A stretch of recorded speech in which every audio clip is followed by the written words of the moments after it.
of hope, and of love. With the rise of Hitler and the Nazis in Germany, Dr. Chapik offered a countercultural view to that philosophy that gave Hitler power. The flower communion celebrated the uniqueness and beauty of each flower, a direct reflection of the uniqueness, beauty, and inherent worth of each person. Nazis built an empire on the philosophy that one group of people possessed more inherent worth than others, and that many fellow humans were devalued and expendable. When I read the words of Hitler and Mein Kampf, I don't experience a man that's at peace. I don't experience a man that's matured, confident, healthy, and stable. When I read the words of Mein Kampf, I hear the bumbling words of a frightened, insecure, immature, and angry little boy.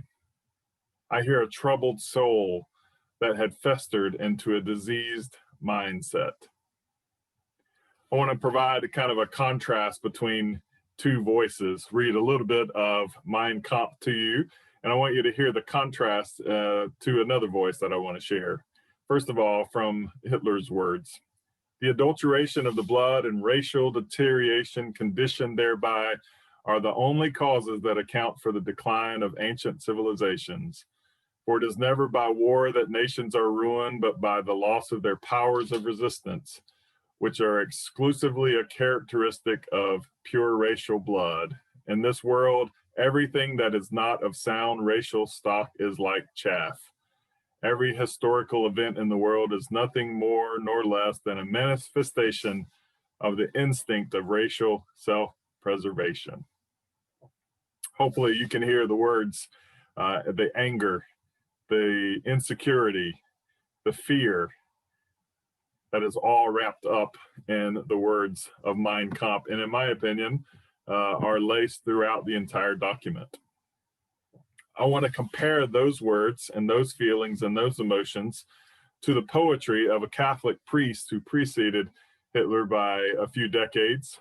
Gerard Manley Hopkins wrote in the 1800s, and listen to the celebration of diversity, the celebration of things and beauty around, as Hopkins writes from a mature, adult, at peace state of mind. This is a poem that Hopkins wrote entitled Pied Beauty. Glory be to God for dappled things, for skies of couple color as a brinded cow, for rolls moles all in stipple upon trout that swim, fresh fire coal, chestnut falls, finches wings, landscape plotted and pieced, fold, fallow, and plow, and all trades, their gear and tackle and trim. All things counter, original, spare, strange, whatever is fickle, freckled, who knows how. With swift, slow, sweet, sour, a dazzle dim, he fathers forth whose beauty is past change. Praise him. Can you hear the difference? As I read those two documents, the mindset from where that energy comes from within, a celebration of beauty around us, a celebration of diversity, a celebration of things that are unique, strange, things that are couple colored, things that are beautiful in all of their diversity, as opposed to being afraid and insecure and believing that there is such a thing as purity. I like to read those side by side and put Hopkins' words over the words of Hitler, because I believe healthiness can often expose disease. And unfortunately for us, the disease of this mindset still lives on today. Insurrectionists at the Capitol on January 6th wore shirts that beckoned back to the diseased mindset of Hitler. The systemic devaluing of people of color continues to be pervasive in all aspects of our society. This past week, we have been reliving the moments that the beautiful and unique George Floyd was devalued and held under the knee of a diseased mind and soul hiding behind a badge and a uniform until Floyd's breath left his body and his life was gone.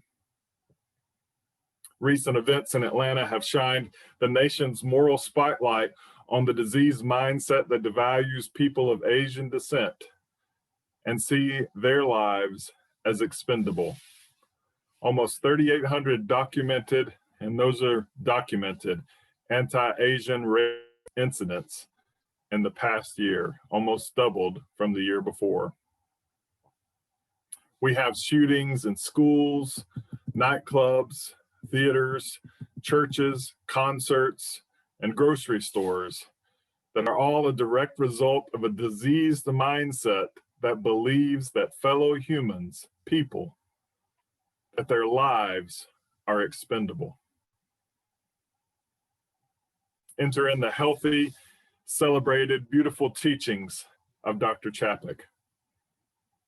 We aspire and connect ourselves to his approach and the beauty around us and his celebration of all life around us. But for him, the healthy teachings and those rituals were too much of a threat to the Nazi disease. And he was taken to Dachau concentration camp. And in the words of the Nazi court, to quote, Chapek was too big of a threat to the Reich for him to be allowed to live. And this beautiful and unique man suffered a cruel and an ugly death. However, his spirit lives on year after year as we set aside a day for this flower communion. We are allowed to pause and see and smell and touch the beauty of the flowers. We feel our deep connection to this web of existence around us and celebrate the uniqueness, beauty, and worth of each flower. The ritual also connects us to our better selves, our healthy and peaceful value of celebrating the inherent worth and dignity and beauty and uniqueness of each person. Each year, we inject the health of our love and our ritual into our culture, hoping for a day when we can achieve herd immunity against the disease of systemic oppression of people based on race, culture, gender, and sexuality. This flower communion that we celebrate today gives us a chance to pause and celebrate the beauty and goodness of our world and connect us to our hope. We're going to actually move to a celebration of that beauty. Mark is going to put the words of the consecration back up for just a second. These are the words of Dr. Chapek, the original blessing for the flower communion.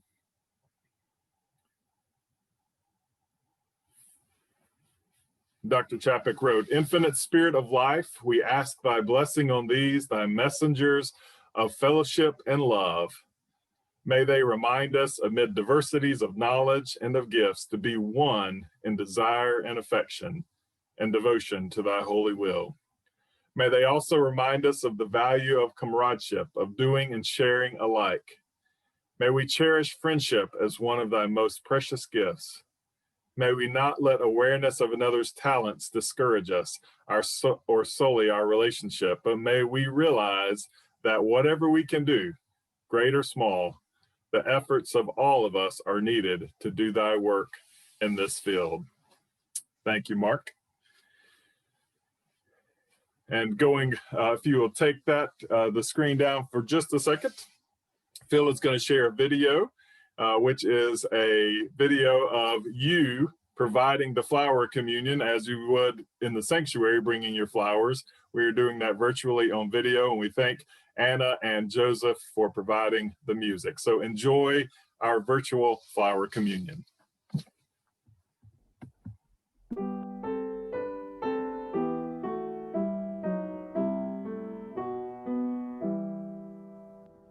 Not sure we have sound, Phil.